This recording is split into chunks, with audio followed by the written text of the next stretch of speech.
ওম, তুমি কি করছো? কি বলো?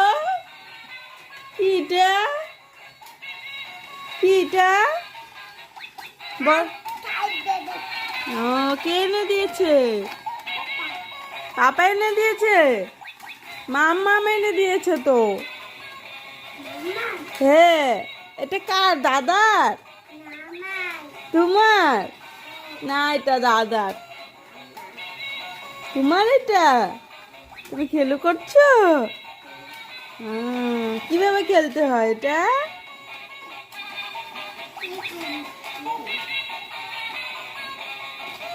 এরকম দিতে হয়? তোমার ভালো লেগেছে? এটা মাম্মা মেনে দিয়েছে তো। মাম্মা মেনে দিয়েছে তো তোমাকে। কি সুন্দর। এটা যাচ্ছে। উল্টা দিয়ে দিচ্ছে তো একটা। এই, থাক থাক থাক থাক থাক থাক।